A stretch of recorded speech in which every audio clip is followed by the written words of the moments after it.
I want to begin by making you understand the signpost or understand what the club is.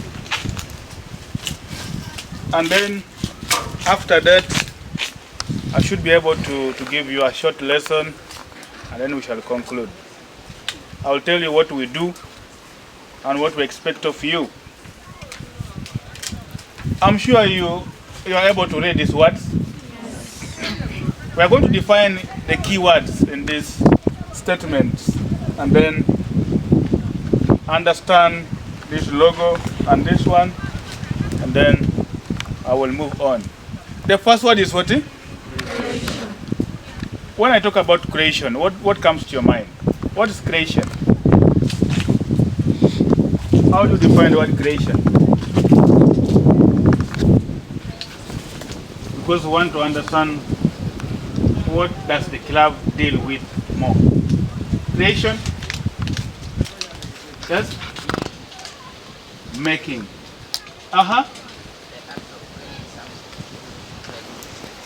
The act of bringing something into existence. Good? Some other person? Making, then bringing something into existence. Yes? Sharing of who? God's creation. Sharing of God's creation. Who is an ambassador? An ambassador? Yes?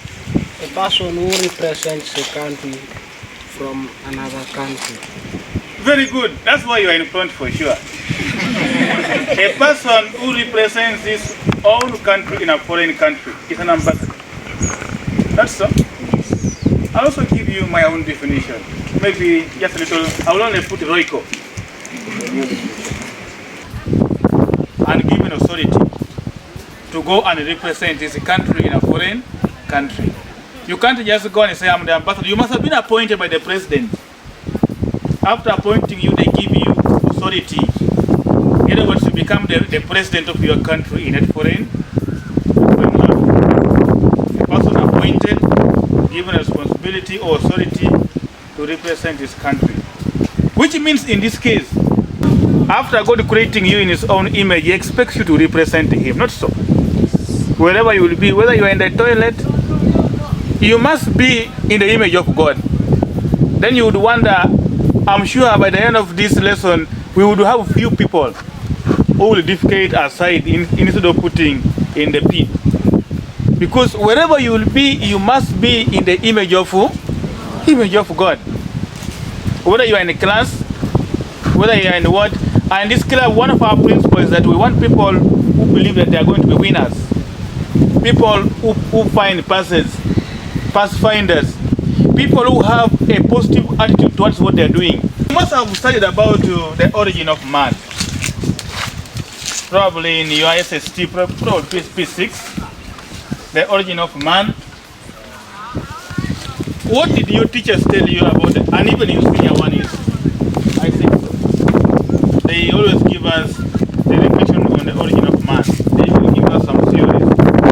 What do you understand about the origin of man? How did you come into existence? Yes? Man was derived from an animal known as an ape. According to what? A scientific theory. He says that's what the teacher told him. According to scientific theory, man just evolved from an ape. Somebody else, what did you learn again?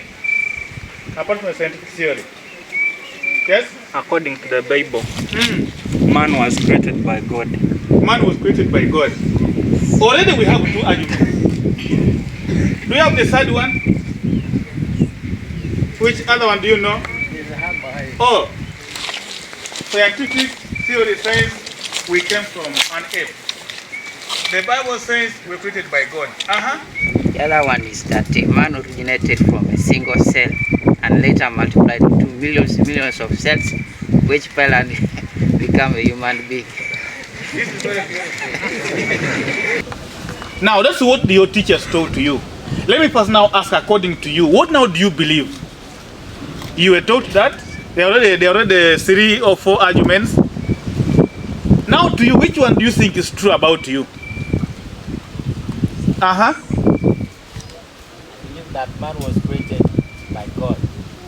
For him, he believes that man was created by God. And it's approved in the Bible, in the book of Genesis, chapter 1, verse 1. Hey, there is evidence. You know, the guy is talking with evidence. There was a single cell. I would also ask you, how did that cell come into existence?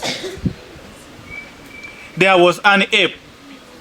Man came from an ape. Who made an ape? You get the point here. Who made an ape? I'm going to, one of the lessons I'm going to help you understand these 2 theories. I am partly a scientist, that's why I love it. We are going to also go deep into evidences that prove and disapprove some of the theories. But what I want you to understand is that these ideas were generated by people who had their own interests. And remember, like Charles Darwin, who talked about man evolving from an ape. In his book, one of the books that Charles Darwin wrote about selection of species, he talked about man coming from an ape. And this ape has no origin. That there was an ape. And an ape has no origin. But also what's interesting is that Charles Darwin was a Christian. He was a Christian. But later on, pride took over him. And he started thinking like how Lucifer was thinking. He wanted to be like God. He started to reason and said, no, where is God? Of course, it's a common question to ask. Where is God? Do you see God? You remember the comedy of Emanuela and Professor? Yes. Do you see God? No. Which means God does not exist.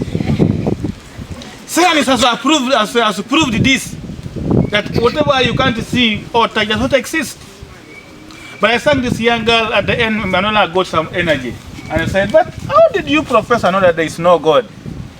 I use my common sense. Do you see your sense? Do you touch your sense? No. Which means there is also no sense. that was the conclusion in this case, in this comedy. So in this case, Charles Darwin wanted to sell his idea. And in this case, since he did not see God and touched God, he wanted everyone to believe that there is no God. That was the reason for generating that idea that man came from a single cell. Man originated from an ape. The idea which was being sold here is that there is no what? There is no God. This was a simple idea that was being sold. But the reality is, I've always asked scientists, we have had a very, very big debate. You can ask someone, if God does not exist, what about you? Do you exist? If you exist, which means there must be something that made you to exist. And from a Christian point of view, it is God. God is the one who created you. And remember, God is a supernatural being. God is a spirit. And God creating us in his own image means we are really having the picture of God. We have the reason. We are able to judge things. I would also say, if you are not created in the image of God, then you are in the image of an ape, maybe. Maybe you are in the image of a cell, like someone is saying. But what I want to put in your mind in this short session is, we are created by God and his own image, but also we are created for a purpose. God did not create humans for no reason. There was a plan. And even when you follow in the book of Genesis, after creating man, God gives man a responsibility. And the first responsibility was what? To do what? To take care of his creation. The second one, to serve him, to worship him, to have dominion over the earth. But for today, I am going to concentrate on the first role that God gave man. Crossing, we are putting this cross on this icon. This is an icon of evolution. That a human being originated from an ape. It's not true. This is someone's idea, someone's feeling. You know, professors are very stubborn. As long as you are able to convince them, they allow you to publish your idea. And the moment it goes to books, because the target currently is academia, because in academia we do research. As you're doing research, when you're reading a book, you say, hey, kumbe this is what is true. Even if it's not what it's not true. So the clause means the idea of us coming from X is wrong, or whichever theory. What is true is that we are created in the image of God. This is what I can talk about this signpost, and I move to the other.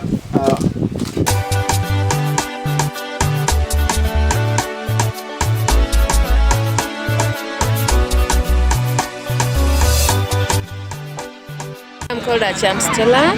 I'm from Palisa. I'm a teacher here and also a patron of this new club, Creation Ambassadors Club here in Akoromit SS. I'm very happy, extremely happy for the initiative that the Catholic Diocese has had for this school, because we have so many dropouts, especially for girls here. And I believe that this program is going to help with retaining the girl child at school and also sensitizing the boys on the dangers of the things that they involve themselves in today.